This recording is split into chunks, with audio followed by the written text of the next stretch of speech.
ಉರ್ದು ಸಭ್ಯತೆಯ ಭಾಷೆಯಾಗಿದ್ದು ಭಾರತೀಯ ಸಂಸ್ಕೃತಿಯಲ್ಲಿ ಈ ಭಾಷೆ ತನ್ನದೇ ಆದ ಮಹತ್ವವನ್ನು ಪಡೆದುಕೊಂಡಿದೆ ಎಂದು ರಾಜ್ಯ ಉರ್ದು ಅಕಾಡೆಮಿ ಅಧ್ಯಕ್ಷ ಮುಫ್ತಿ ಮೊಹಮ್ಮದ್ ಅಲಿ ಖಾಜಿ ಹೇಳಿದರು.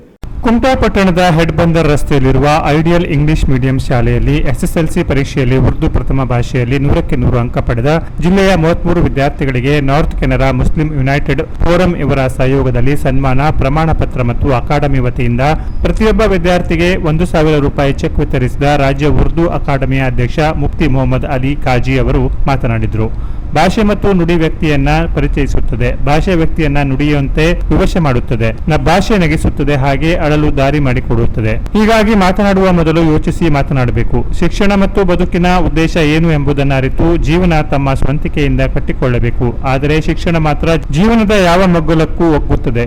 ಕೆಡುಕನ್ನು ತಮ್ಮಲ್ಲಿ ಕಂಡುಕೊಂಡು ಒಳ್ಳೆಯದನ್ನು ಇತರರಲ್ಲಿ ಕಂಡುಕೊಳ್ಳಬೇಕು ಎಂದು ಕರೆ ನೀಡಿದರು. ಐಡಿಯಲ್ ಶಿಕ್ಷಣ ಸಂಸ್ಥೆಯ ಅಧ್ಯಕ್ಷ ಫೋರಂ ಹಿರಿಯ ಸದಸ್ಯ ಪಿಎಂ ಮಲ್ಲಿಕ್ ಮಾತನಾಡಿ, ಐಡಿಯಲ್ ಶಿಕ್ಷಣ ಸಂಸ್ಥೆಯಲ್ಲಿ ಉರ್ದು ಭಾಷೆಗೆ ಪ್ರಾಮುಖ್ಯತೆ ನೀಡಲಾಗುತ್ತಿದೆ.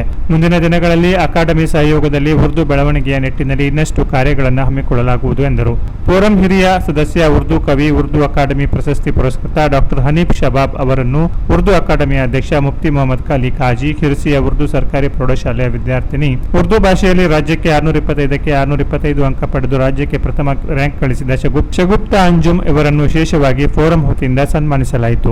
ಸನ್ಮಾನ ಸ್ವೀಕರಿಸಿ ಮಾತನಾಡಿದ ಡಾಕ್ಟರ್ ಹನೀಫ್ ಶಬಾಬ್, ಉರ್ದು ಭಾಷೆ ಕವಿತೆ, ಗಜಲ್, ಶಾಯರಿಗಳು ಮನಸ್ಸಿಗೆ ನೆಮ್ಮದಿ ನೀಡುತ್ತವೆ. ಯುವಕರು ಕವಿತೆ ಶಾಯರಿಗಳನ್ನು ಕಲಿಯುವುದಾದರೆ ನನ್ನನ್ನು ಸಂಪರ್ಕಿಸಿದರೆ ಪ್ರೋತ್ಸಾಹಿಸುವುದಾಗಿ ಭರವಸೆ ನೀಡಿದರು. ಜಿಲ್ಲೆಯ 33 ವಿದ್ಯಾರ್ಥಿಗಳಿಗೆ ಫೋರಂ ವತಿಯಿಂದ ನೆನಪಿನ ಕಾಣಿಕೆ ನೀಡಲಾಯಿತು. ಭಟ್ಕಳದ ಸೈಯದ್ ಮೊಹಿದ್ದೀನ್ ಬ್ರಹ್ಮ ಅವರ ಸ್ವಾಗತಿಸಿದರು. ಅಂಕೋಲದ ಅಬ್ದುಲ್ ಕರೀಂ ಶೇಖ್ ಪರಿಚಯಿಸಿದರು.